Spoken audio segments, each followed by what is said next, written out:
பிரார்த்தனை செய்யண்டி. பக்தர்கள் எல்லாருமே தாயாரையும் பெருமாளையும் பிரார்த்தனை பண்ணுங்கோ.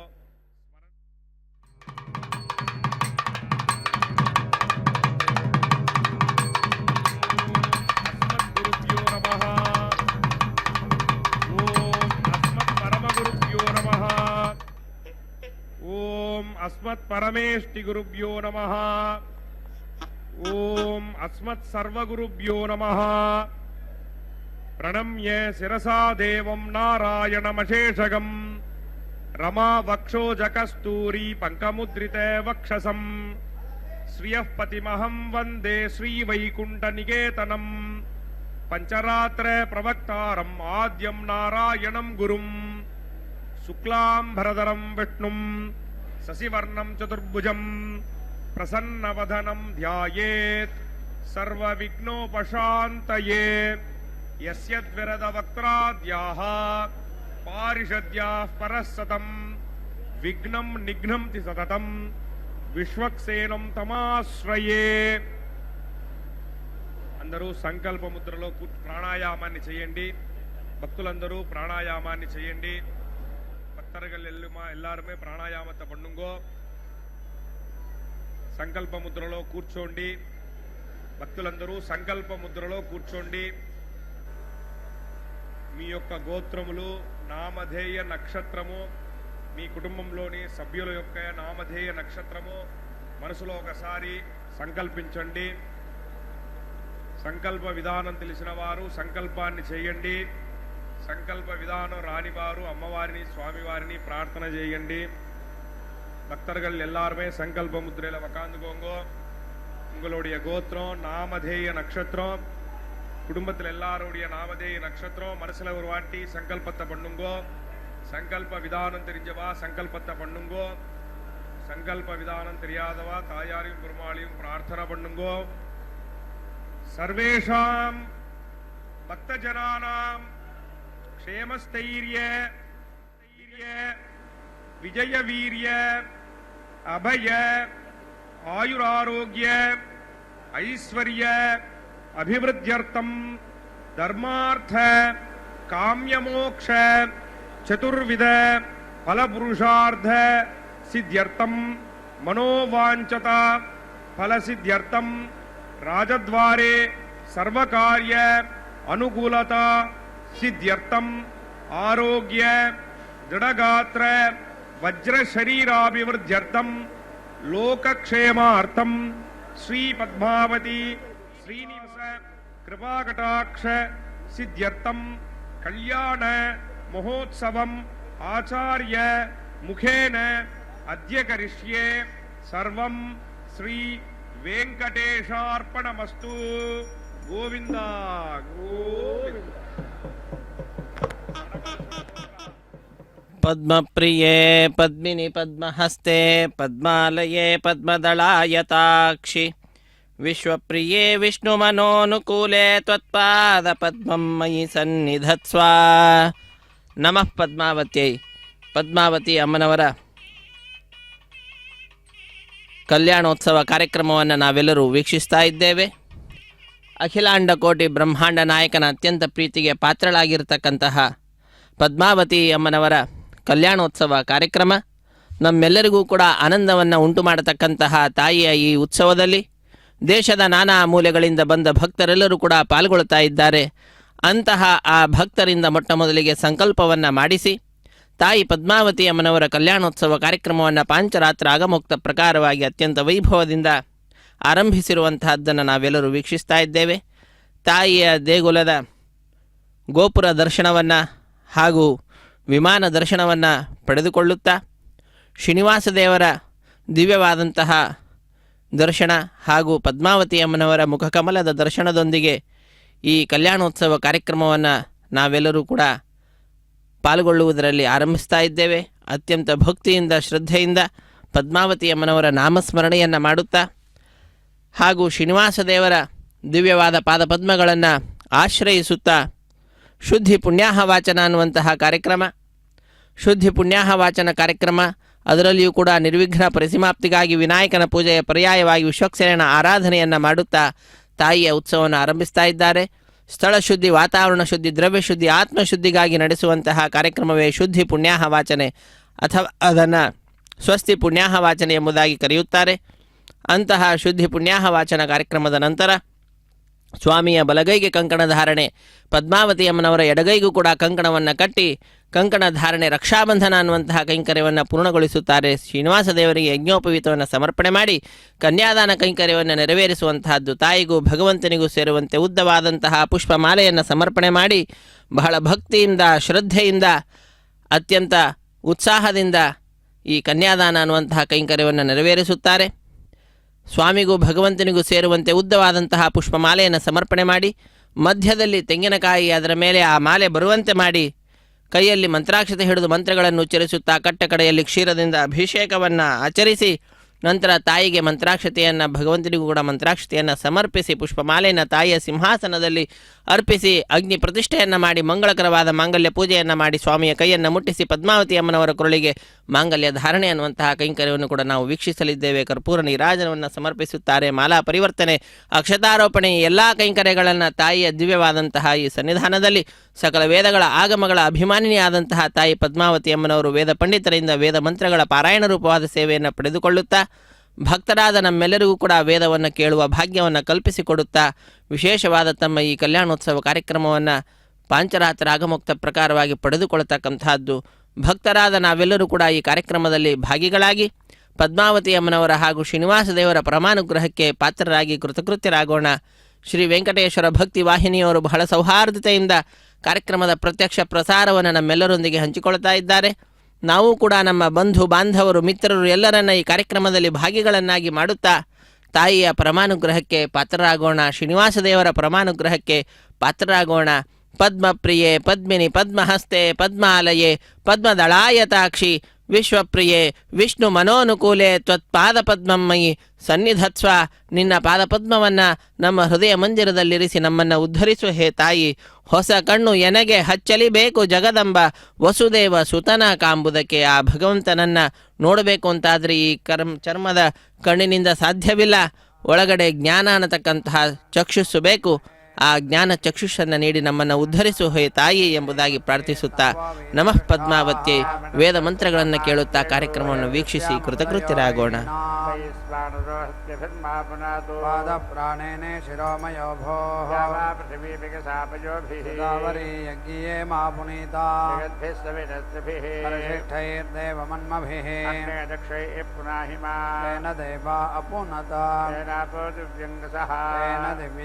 ಬ್ರಹ್ಮಣ ಪಾವಮಾನಿರಧ್ಯೇತಿ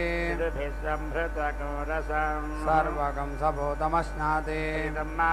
ಪಾವಮಾನಿರ್ಯ ಅಧ್ಯೇತಿ ತಸ್ಮೈ ಸರಸ್ವತೀ ದುಹೇ ಪಾವಮಾನಿ ಸ್ವಸ್ಯ ಯನೀಃ ಸಂಭೃತೋ ರಸಃ ಪಾವಮಾನೀರ್ತಿಸಂತು ನಃ ಕಾಮಾನ್ ಸಮರ್ಥಯಂತು ನಃ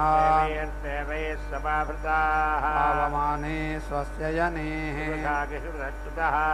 ಸಂಭೃತೋ ರಸಃ ತೇನ ದೇವಾ ಪವಿತ್ರೇಣ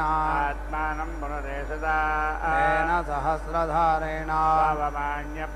ರಾಜಾಪತ್ಯಂ ಪವಿತ್ರಂ ತೇನ ಬ್ರಹ್ಮವಿದೋ ವಯಂ ಇಂದ್ರಸ್ವನೀತಿ ಸಹಮಾಪ್ನಾತೋ ರಾಜಾ ಪ್ರಮೃಣಾಭಿಃ ಪುನಾತು ಮಾರ್ಜಗಿಂಚಾಪುನಾದುಭವಸ್ಸುವಃ ಯಜ್ಞಾಯ ದೇವೇ ಸ್ವಸ್ತಿರಸ್ತು ನಃ ಧ್ವಂಜಿಗಾತು ಭೇಷಜಂ ಸಂಚತುಷ್ಪದೇ. ಓಂ ಶಾಂತಿ ಶಾಂತಿ ಶಾಂತಿ.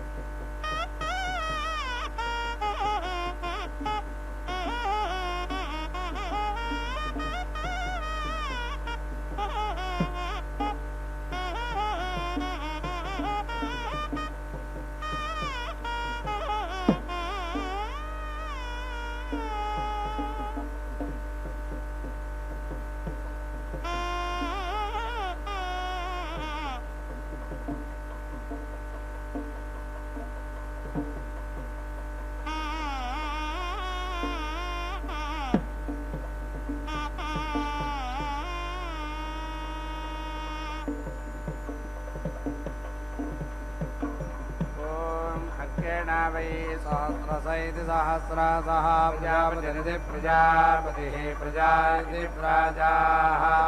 ताभ्यः इलान्देन इराः लोताः अवेदे अरुन्धायते अर्घ्यं भवति प्रजा इति प्रजाः एव तदेजमानाः सजन्ते इलान्दं भवति प्रजाभ्यः इति प्रजाभ्यः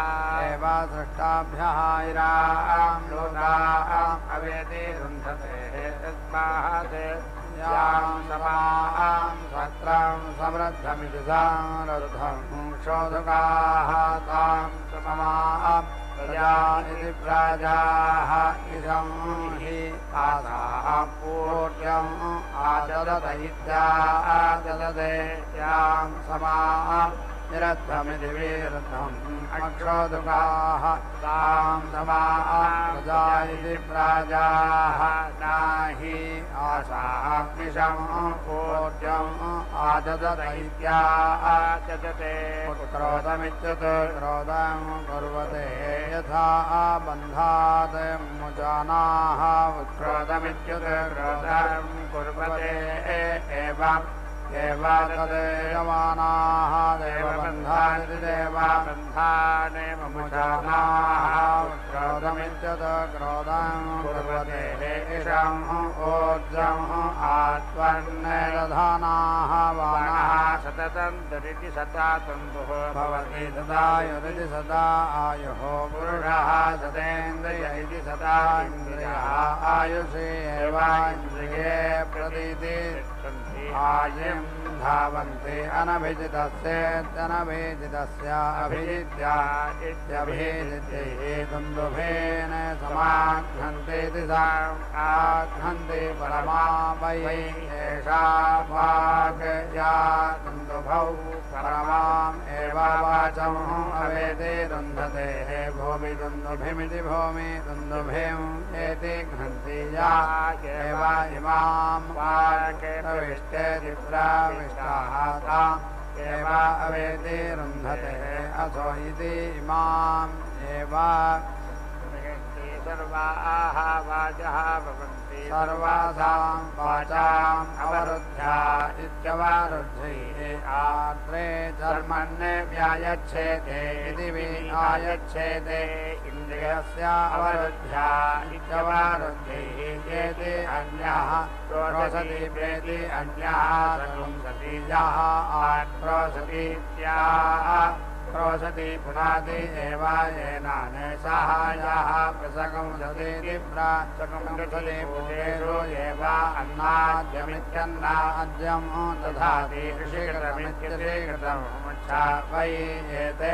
देवकृतमिति देवाकृतं स्वपूर्वैः मासैः अवेति रुन्धते यते भूते छचामिति भूते तदां सामानि भवन्ति उभयस्य अवरुद्ध्या इत्यवरुद्धैः यन्ति वै एते मिथुनात् ये संवत्सरमिति संवत्सरम् उपयन्ति इत्युपयन्ति अन्तर्वेदीत्यन्तः वेदी मिथुनौ समिति भवतः तेन एव मिथुनात् नायन्ते धर्म अवेदि भिन्दन्ते पाप्मानम् एव येषाहम् अवेदि भिन्दन्ते मा अवेदि मा अतीति व्यात्सीः इति आह सम्प्रतीति सम्प्रति एव येषां पाप्मानम् अवेदि भिन्दन्ति उदकुम्भानच्युता कुम्भान् अधिराजेत्यधिराजदास्यामाजालीयं परिति नृत्यन्ति इदं मधुमिति इदं मधुं गायन्त्यः मधु वै देवानां परमम् अन्नाद्यमित्यन्नाद्यं परमम् एव अन्नाद्यमित्यन्नाद्यम् अवेदि रुन्धते बुधानीति घ्नन्ति महीयाम् एव एषो दधति सूर्यै स्वाहा अन्तरिक्षाय स्वाहा संवे स्वाहा संप्लोष्यत इति संप्लोष्यते स्वाहा संप्लवमानायेति प्लवमानाय स्वाहा संप्लुतायेति संप्लुताय स्वाहा मेघायिष्यते स्वाहा मेघायत इति मेघायते स्वाहा मेघिताय स्वाहा मेघाय स्वाहा निहाराय स्वाहा निहाकाय इति निहाकायै स्वाहा प्रासजाय स्वाहा प्रचलाकाय इति प्राचलाकायै स्वाहा विज्योतिष्यत इति विज्योतिष्यते स्वाहा विद्योतमानायेति स्वाहा संविद्योतमानायेति संविद्योतमानाय स्वाहा स्तनयिष्यते स्वाहा स्तनयते स्वाहा उग्रं स्तनयते स्वाहा वर्षिष्यते स्वाहा वर्षते स्वाहा अभिवर्षत इत्यभिवर्षते स्वाहा परिवर्षत इति परिवर्षते स्वाहा संवर्षत इति संवर्षते स्वाहा अनुवर्षत इत्यनुवर्षते स्वाहा शीकायिष्यते स्वाहा शीकायत इति शीकायते स्वाहा शीकिताय स्वाहा प्रोषिष्यते स्वाहा पृष्णते स्वाहा परिपृष्णत इति परिपृष्णते स्वाहा उद्ग्रहीष्यत इत्युद्गृहीष्यते स्वाहा उद्गृह्णत इत्युद्गृह्णते स्वाहा उद्गृहीताय स्वाहा विप्लोष्यत इति विप्लोष्यते स्वाहा विप्लवमानायेति विप्लवमानाय स्वाहा विप्लुतायेति विप्लुताय स्वाहा आतप्स्यत इत्यातप्स्यते स्वाहा आतपत इत्यातपते स्वाहा उग्रं आतपत इत्यातपते स्वाहा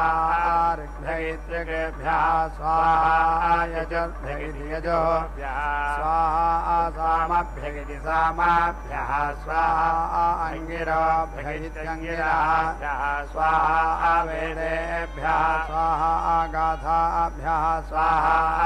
रासकंसेभ्यः स्वाहा रैभ्यः स्वाहा सर्वस्मै स्वाहा दत्तते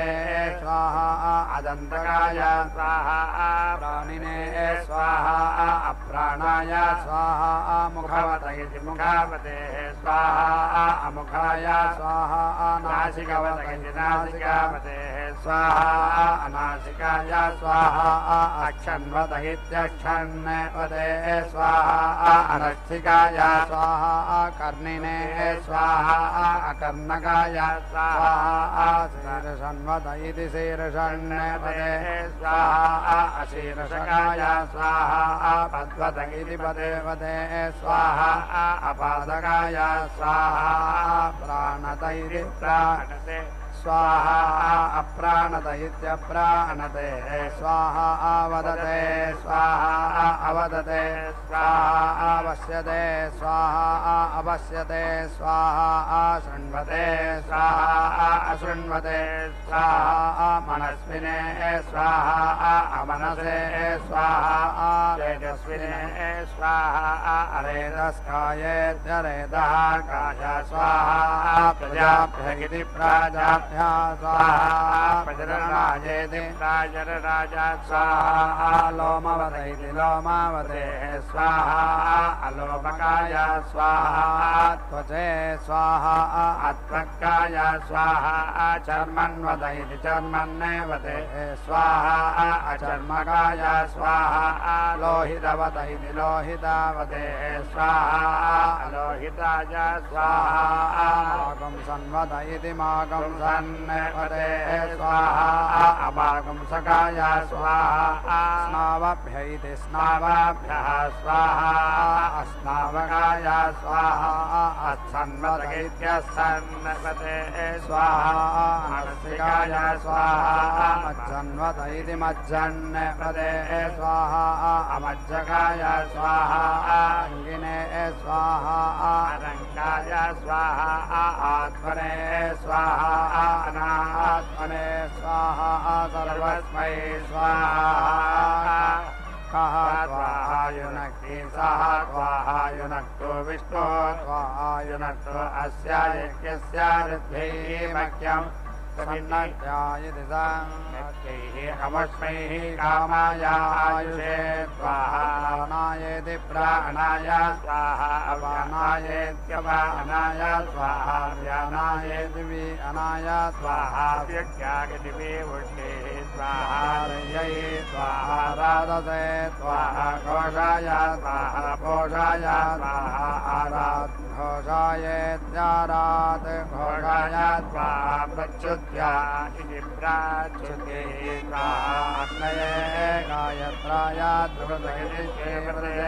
आसन्तराजेति राधौ तराजा आसन्दाय अष्टाकपाल इत्यष्टाकपालः इन्द्राय त्रैष्टुभाय पञ्चदशायेति पञ्चदशाजा बालहृदाय ग्रीष्माय एकादशकपाल इत्येकादशकपालः विश्वेभ्यः देवेभ्यः जागतेभ्यः सप्तदशेभ्य इति सप्तदशेभ्यः वैरोवेभ्यः वार्षिकेभ्यः द्वादशकपाल इति द्वादशकपालः वरुणाभ्यामिति मिन्दा वरुणाभ्याम् आनुष्टुभाभ्यामित्यानुष्टुभाभ्याम् वैराजाभ्याम् शारदाभ्याम् वयस्याम् बृहस्पतये वाङ्गाय तृणवायेति नवाय साक्वराय हैमन्तिकाय चरो सवित्रे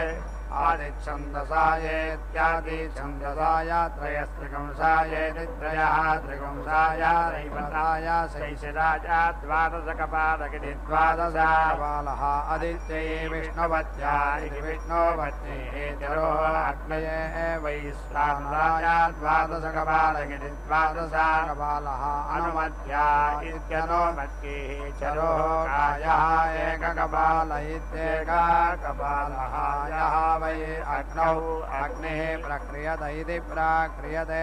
यः च सोमः राजा तयोः एषः आदित्य यदे अग्नि सोमीय इत्यग्नि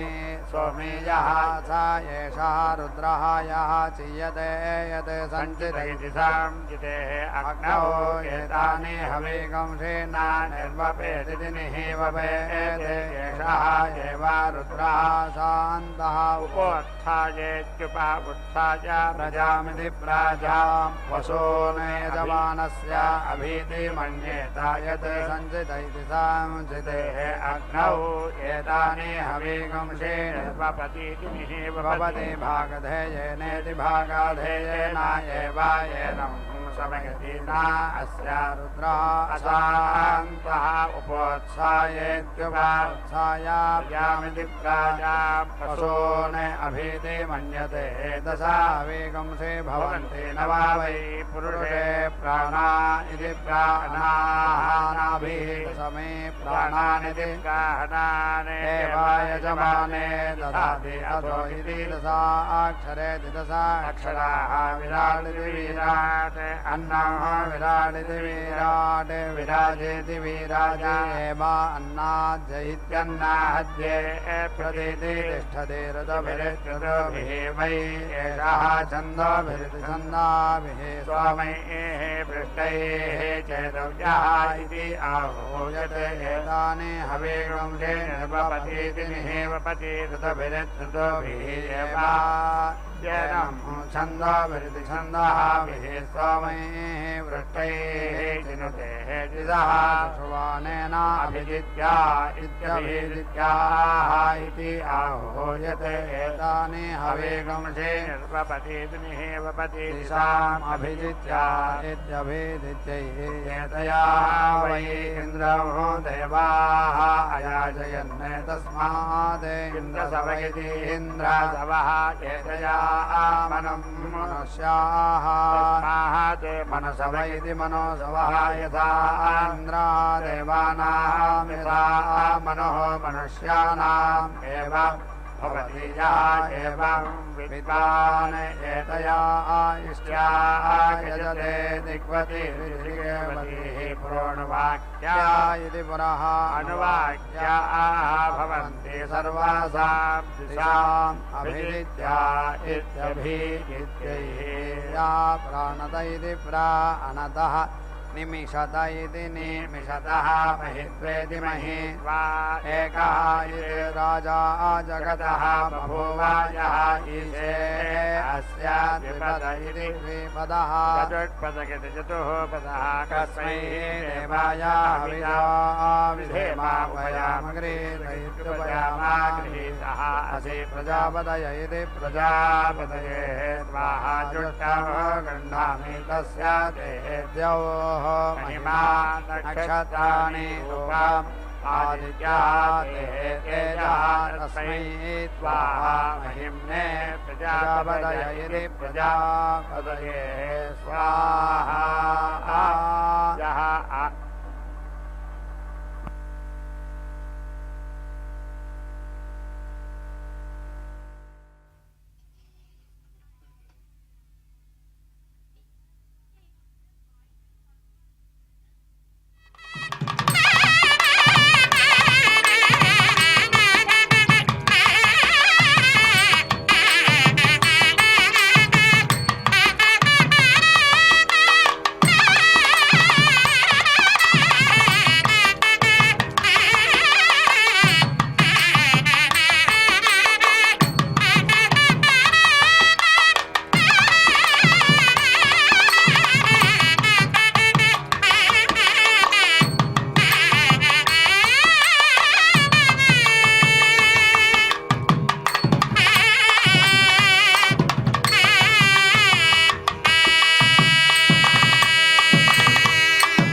असि प्रजापतय इति प्रजापतये स्वाहा जुष्टः गृह्णामि तस्य ते पृथिवी महिमा ओषधयः वनस्पतयः रूपम् अग्निः ते तेजः तस्मै स्वाहा महिम्ने प्रजापतय इति प्रजापतये स्वाहा आयेति ब्रह्मण्ये ब्राह्मणः ब्रह्मवर्चसीति ब्रह्मवर्चसी जायताम् येति अस्मिन् राष्ट्रे राजन्यः निशव्यः शूरः महारथगिति महारथः जायताम् दोग्धे धेनः वोढा अनड्वान् आसुः सप्तिः पुरन्धिः योषा जिष्णुः इति रथे साः सभेयः युवा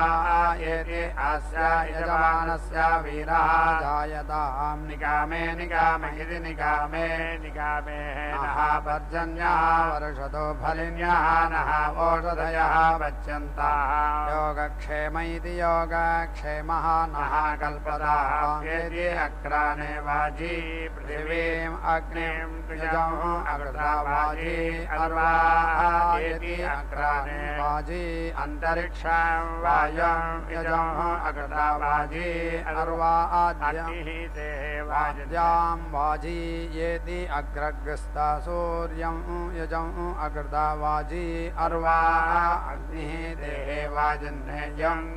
अन्विति स्वस्ति महासमिति पारया वायुः देवाजन्यं अन्विदित्वा येति रमे स्वस्ति महासमिति पारया वायुः देवाजन्यं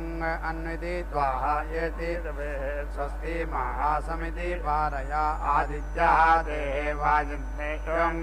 अन्विदित्वा येति रमे स्वस्ति महासमिति पारया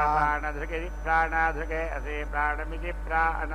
मेहेन्द्रगुमहाव्यानधृगे दिव्यानाधृगे असि व्यानमिति व्यानं मेहेन्द्रगुमहा अपानधृगित्यपानाधृगे असि अपानमित्यपानं मेहेन्द्रगुमहा चक्षो असि चक्षुः मयि देहि श्रोत्रं असि श्रोत्रं मयि देहि आयुः असि आयुः मयि देहि बीजं पष्टाः पर्जन्यः भक्ताः सस्यां सुविप्पला इति सोविप्पलाः वोषधयः सुधिचरणेति सोधिचरणायां सोपसदन इति सोपसदनः अग्निः स्वाध्यक्षमिति सो अध्यक्षम् अन्तरिक्षं सुपाव इति सोपावः पवमानः सोपस्थानेति सोपस्थानाद्यौः शिवाम् असौ तपन्ने सा पूर्वमिति यथा पूर्वम् अहोरा रात्रे इत्यः रात्रे पञ्चदशिन इति पञ्चदशिनः अर्धमासा इत्यर्थमासाः प्रगंसिनः मासाः कृताः ऋतवः शान्तः संवत्सर इति संवत्सरः आग्नेयः अष्टाकपाल इत्यष्टाकपालः सौम्यः चरुः सावित्यः अष्टाकपाल इत्यष्टाकपालः पौष्णः चरुः रौद्रः चरुः अग्नये वैश्वानराय द्वादशकपाल इति द्वादशकपालः मृगाखर इति मृगाखरे यदि न आगच्छेदित्यागच्छेत् अग्नये अगंहोमुज इत्यगंहामुजे अष्टाकपाल इत्यष्टाकपालः सौर्यं पयः वायुव्यः आज्यभाग इत्याज्य भागः अग्नये अगंहोमुज इत्यगंहामुजे अष्टाकपाल इत्यष्टाकपालः इन्द्राय अगंहोमुज इत्यगंहामुजे एकादशकपाल इत्येकादशकपालः मित्रावरुणाभ्यामिति मित्रावरुणाभ्याम् आगोमुभ्यामित्यागोमुखभ्याः वयस्या वायो सावित्र इति वायो सावित्रः आगोमुभ्यामित्यागोमुखभ्याम् चरुः अश्विभ्यामित्यश्विभ्याम् आगोमुभ्यामित्यागोमुखभ्याम् धानाः मरुद्भ्य इति मरुद्भ्यः येनो मुग्भ्य इत्येनो मुग्भ्यः द्वादशकपाल इति द्वादशकपालः अनुमत्या इत्यनुमत्तिः चरुः अग्नये वैश्वानराय द्वादशकपाल इति द्वादशकपालः द्यावा पृथिवीभ्यामिति द्यावा पृथिवीभ्याम् अगोहोमुभ्यामित्यगोमुखभ्याम् द्विकपाल इति द्विकपालः अग्नये समिति अनुमते पृथिव्यै समिति अनुमते यथा अग्निः पृथिव्या समनमदिति अनुमते एवं मह्यं भद्राः नतज इति नदयः समिति नमन्तो वायवेः समिति अनमते अन्तरिक्षाय समिति अनमते यथा वायुः अन्तरिक्षेण सूर्याय समिति अनमते दिवे समिति अनमते यथा सूर्यः दिवा चन्द्रमसे समिति अनमते नक्षत्रेभ्यः समिति अनमते यथा चन्द्रमाः नक्षत्रैः वरुणाय समिति अनमते अद्भ्यैत्यदेभ्यः समिति अनमते यथा वरुणः अद्भिरित्यदेभिः साम्ने समिति अनमते ऋचे समिति अनमते यथा सामर्चा ब्रह्मणे समिति अनमते क्षत्राय समिति अनमते यथा ब्रह्मा क्षत्रेण राज्ञेः समिति अनमते विषे समिति अनमते यथा राजा विशारथाय समिति अनमते अश्वेभ्यः समिति अनमते यथा रथः अश्वैः प्रजापतय इति प्रजापतये समिति अनमते भूतेभ्यः समिति अनमते यथा प्रजापतिरिति प्रजापतिः भूतैः समनमदिति साम् अनमते एवं मह्यं भद्राः सन्नतय इति साम् नतयः समिति अमन्तु पंसानः सवितः पूर्व्यासः अरेणवः विदता इति विदताः अन्तरिक्षे देवीनः अद्या सुगेभिरिति सुगेभिः रक्षा च नः अदिति च देवा ब्रूहि नमः अग्नये विवीक्षित इति प्रतिवीक्षिते लोकस्पृतकिति लोकास्पृतेः लोकाम् अस्मै यजमानाय देहे नमः वायवे अन्तरिक्षक्षित इत्यन्तरिक्षाक्षिते लोकस्पृत इति लोकास्पृते लोकाम् अस्मै यजमानाय देहे नमः सूर्याय वीक्षित इति दिवीक्षिते लोकस्पृत इति लोकास्पृतेः लोकाम् अस्मै यजमानाय देहि यः वै अश्वस्य मेध्यस्य शिरः वेद शीर्षन्वानिति शीर्षन्वान् मेध्यः भवति उषाः वै अश्वस्य मेध्यस्य शिरः सूर्यः चक्षुः वातः प्राणैरि प्राणः चन्द्रमाः श्रोत्रं दिशः पादाः अवान्तरदिशा इत्यवान्तरा दिशाः वर्षवः होरात्रे इत्यारात्रे निमेष इति निमेषः अर्धमासा इत्यर्धमासाः मासाः पर्वाणि मासाः सन्धानानीति सन्धानानि ऋतवः अङ्गानि संवत्सर इति वत्सरा आत्मा रश्मयः केशाः नक्षत्राणि रूपं तारकाः स्थानि नभः वागुंसानि ओषधयः लोमानि वनस्पतयः पादाः अग्निः मुखं वैश्वानरः व्यात्तमिति समुद्रः उदरम् अन्तरिक्षं वायुः द्यावा पृथिवी द्यावा पृथिवी आण्डौ ग्रावा सेवः सोमः रेतः यत् जञ्जभ्यते तदेवीति ज्योतदेयते धूनतगति विधूनुते तदे स्तनयति यते मेहते तदे वर्षति वागे एव अस्य वागे अहः वै अश्वस्य जायमानस्य महिमा पुरस्तात् जायते रात्रिः महिमा पश्चात् अन्विति जायते एतौ वै महिमानौ अश्वम् अभिदः समिति बभूवुः अयः देवान् अवहत् अर्वा असुरान् वाजी गन्धर्वान् अश्वः मनुष्यान् समुद्रः वै अश्वस्य योनिः समुद्रः बन्धुः ज्ञानं विज्ञानं प्रज्ञानं जानदभिजानत् संकल्पमानं प्रकल्पमानमपकल्पमानमुपकल्प्यं गृह्णां श्रेयोवसीय आयत् सम्भूतं भूतं चैत्रकेतुप्रभानाभान् सम्भान् ज्योतिर्भागस्तेजस्वानादपग्रस्तवन्नभिदवन् रोचनो रोचमानः शोभनः शोभमानः कल्याणः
అలమేల్మంగ గుటుగలదానికి కోరికే ఫలించును ఇటి గుణవంతురాలు ఈ అలమేల్మంగ గుటుగలదానికి కోరికే ఫలించును ఇటి గుణవంతురాలు ఈ అలమేల్మంగ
द्यावा पृथिवी इति द्यावा पृथिवी आण्डौ ग्रावा सेवः सोमः रेतः यते जञ्जभ्यते एतद्वीति ज्योतते यते विधोनुत इति विधोनुते तत् स्तनयति यत् मेहति तत् वर्षति वाक् एव अस्या वाक् वै अश्वस्य जायमानस्य महिमा पुरस्तात् जायते रात्रिः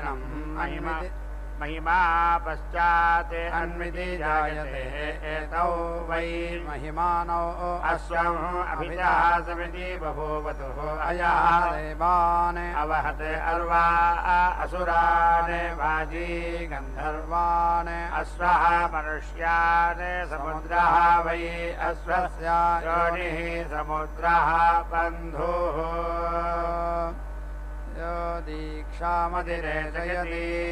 सप्ताहं प्रचरन्ति सप्त वै शीर्षण्याः प्राणाः प्राणादीक्षा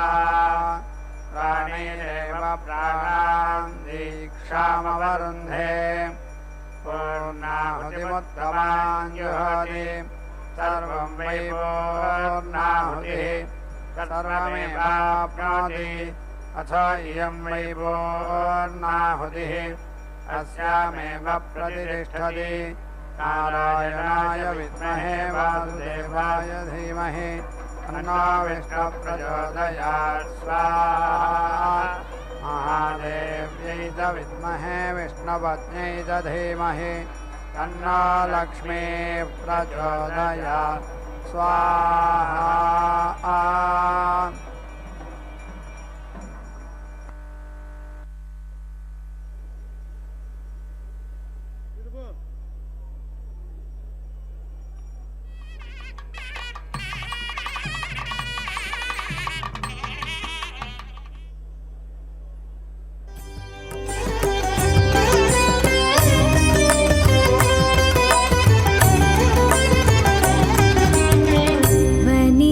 భాగ్యంబు దేవర చిత్తము మాకు పని గాదు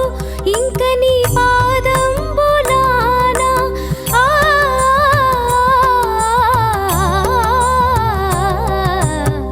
వనిత భాగ్యంబు దేవర చిత్తము మాకు పని గాదు ఇంక నీ పాదంబులానా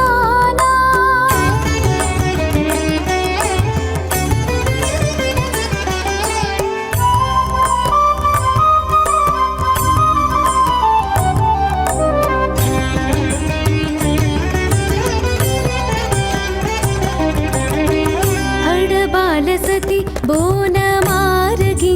మటంచు బడిబడిని కడు విన్నపము సేయగా అడబాలసతి బోనమారగించు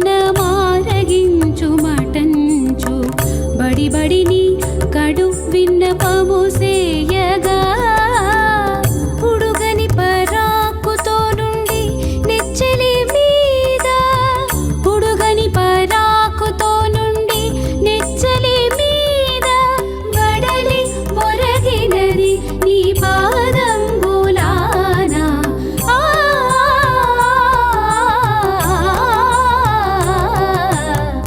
వనిత భాగ్యంబు దేవర చిత్తము మాకు పని గాదు ఇంక నీ పాదంబులానా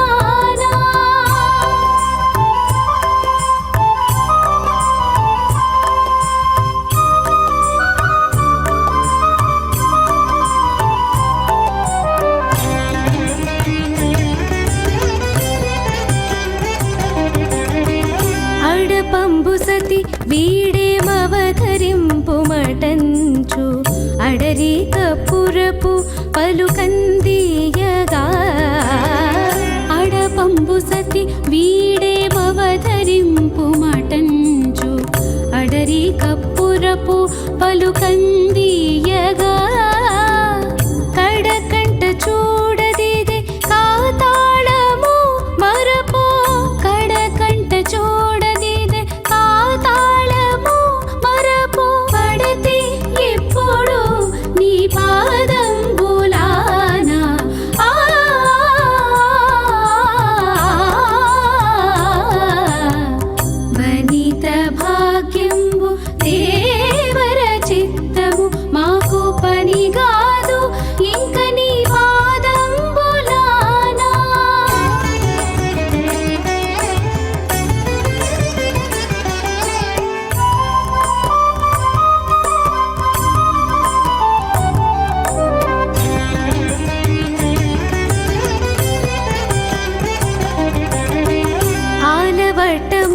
విసరు అతి వలను వలదనదు పాలిండ్లపై కొంగు పచరించదు ఆలవట్టము విసరు అతి వలను వలదనదు పాలిండ్లపై కొంగు పచరించదు ఏలాగవును వెంకటేశ నీవే పొడితే ఏలాగవును వెంకటేశ నీవే పొడితే పాలించకున్న నీ పాదం బోలానా